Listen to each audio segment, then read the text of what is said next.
กับสบายดีทุกคนมื้อนี้เฮาสิพาทุกคนไปยามดีมื้อนี้มาอยู่กับสองเกียงไกรรถไทยสิงห์เนาะคลิปนี้สิพาทุกคนไปยามดีนี่ก็สาวควรเนาะสาวควรกับพ่อใหญ่ยงพ่อใหญ่คำสายคลิปนี้ก็สิบ่พากหลายปานใดเนาะเพราะว่าเฮาได้ถ่ายคลิปตอนไปยามดีได้เว้านำเนาะเฮาได้สิบ่พากให้ทุกคนได้ชมบรรยากาศนำกันเลยตอนนี้เฮาก็ฮอดที่แล้วเนาะ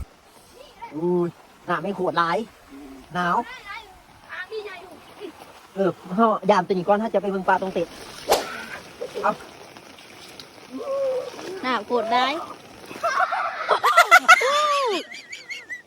พวกเบิกพว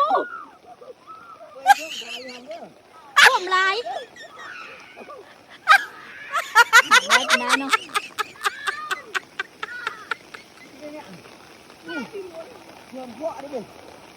หนักทางโ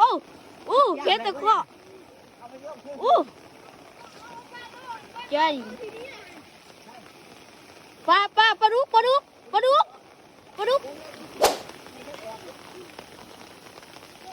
วู้มีทำไม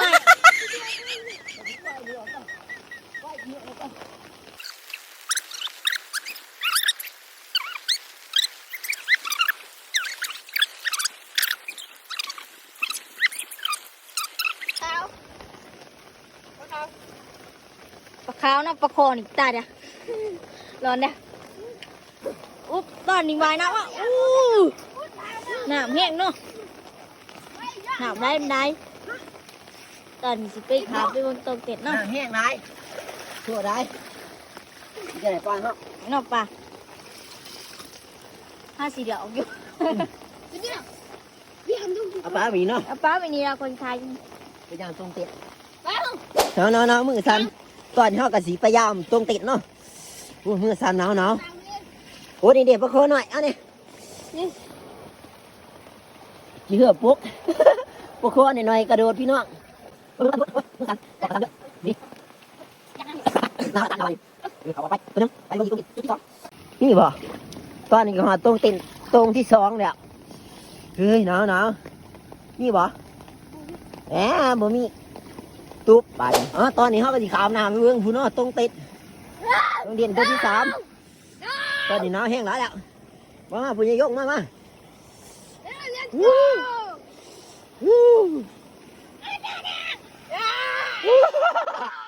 ก็หนาวเลยนะท่านผู้ชมหนาวกางไต่แข็งขึ้นเยอะว่าไต่ติ่งปะเฮีย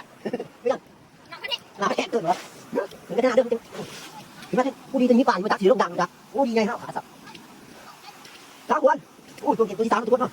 หน้าแม่งออกแกงหมดเลยโอ้หน้าออกกันคู่คุณเบิร์ดไม่ใช่ไรวะอย่างป่าถ้ามันหน้าอยู่เฮ้ย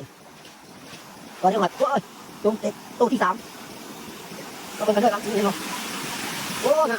ออกเบิร์ดอย่างโอ้ปลาตายเบิร์ดดีลูกปลาตายเบิร์ดครับมาเก็บปลาเก็บปลาปลาดีเด็เอาเด็เอา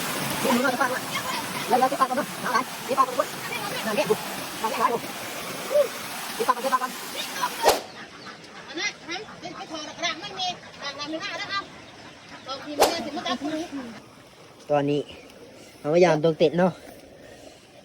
รอบ3ด่ะรอบ2มาได้ทายให้เบิ่งเนาะนี่รอบ3โอ้คอแต่ปลาคอนี่โอ้ยมันเดือดดังน้ำมันดูดังตอนน้ำได้ใส่ไปยกนี่น้ำบกเลยไปดูตัวที่2กันบ้าง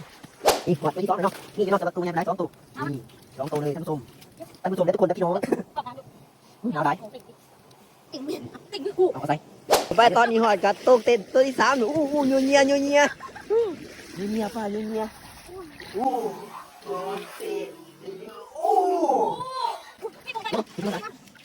มันดูดได้นี่เราเก็บตัวที่3ไปยกจับจับดิใช่เอาแต่จับมือหลังกูฟังเรื่องของเราดิมาเดี๋ยวเอามา1ตัวที่2กำมอยว่ายี่ยงโดดต้องขึ้นได้เลยว่ายี่ยงเลย ตัวที่สามต้องมองเว้นนะต้องมองเว้นวะประคอตัวนี้ประคอต้องมองเว้นนะตายทีมยังตายทีมรอบที่สามต้องยำเนาะมันน่าจะสะดุ้งอีกเพิ่งตอนได้ปลาพวกกันเนาะก็ความมันจะสะดุ้งอีกเพิ่งยังอีกตั้งใบนึงเนาะใบมุ้ง2 มุ้งเนี่ยอุ้ยหนาวหนาวกว่ากันบุก2 ตัวอ่ะเยอะๆกระปูนั่งกระปูใส่กูใหญ่ไหนวะเบิร์ดหน่อยถามเบิร์ดรอบที่เนาะที่ได้ไปก็ได้ไปก็ได้ หลังจากนี้ข่อยก็สิตัดต่อมาตอนเผาป่ากันเด้อทุกคน